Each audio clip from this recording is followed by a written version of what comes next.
The world talks endlessly about ending poverty with images of struggling communities and promises from global leaders. Billions in aid have been sent to the poorest nations, yet many remain trapped in poverty decades later. Why does poverty persist so stubbornly in certain parts of the world? The common story blames bad luck or lack of resources, but this is misleading. Poverty is not an accident. It's the result of economic and political systems built over time. These systems drain wealth from poor nations, making prosperity nearly impossible. To understand this paradox, we must look beyond surface explanations and examine the foundations of the global economy. Sending money or food isn't enough. We must ask who benefits and what the long-term effects are. The persistence of poverty signals a failure of the system, not a lack of charity. We need to shift from simple aid to systemic change. This isn't about blaming individuals, but about recognizing what has failed. For generations, the same solutions have brought the same disappointing results. To address global poverty, we must admit the problem is more complex than we've been told. Poverty is a man-made crisis, requiring solutions built on fairness and empowerment. Only by rethinking the system can we hope to break the cycle. Poverty is more than a lack of money. It's a system built on weak pillars.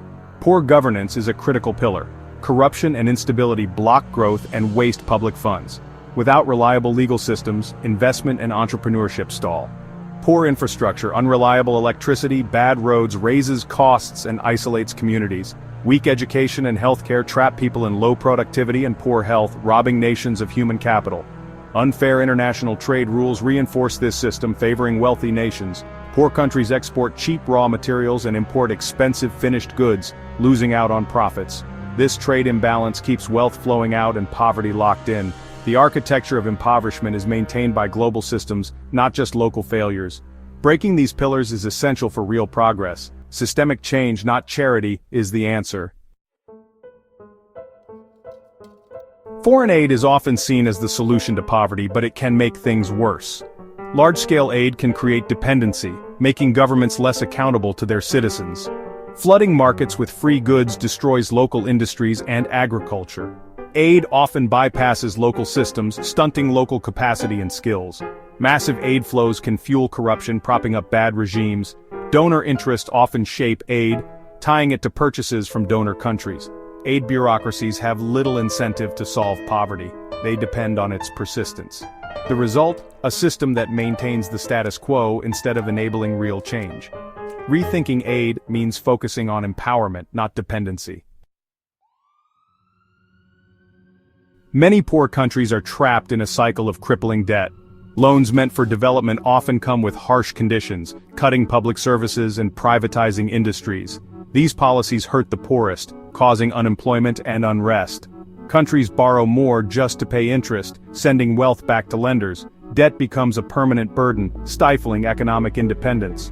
Even debt relief often comes with strings attached, failing to address the root problem. A just system for managing debt is needed to break this cycle. The global trade system is far from fair. It's rigged for the powerful. Poor countries export raw materials at low prices, while wealthy nations profit from finished goods. This dynamic, rooted in colonial history, keeps poor nations at the bottom of the value chain. Multinational corporations extract profits, often paying little tax and wielding more power than local governments.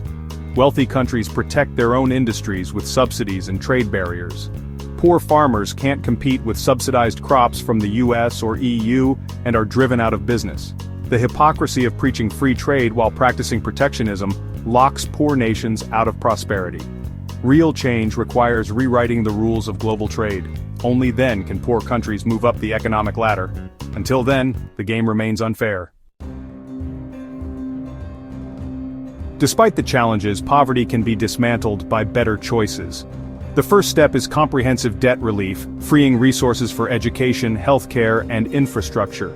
Next, we need a fair global trade system, ending subsidies in wealthy nations and supporting local industries in poor countries. Building strong local institutions and good governance is crucial, driven by local leaders accountable to their people.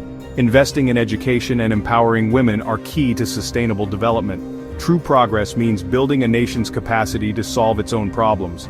Wealthy nations must acknowledge their role and push for economic justice, not just charity. The end of poverty isn't about more aid, it's about opportunity and fairness.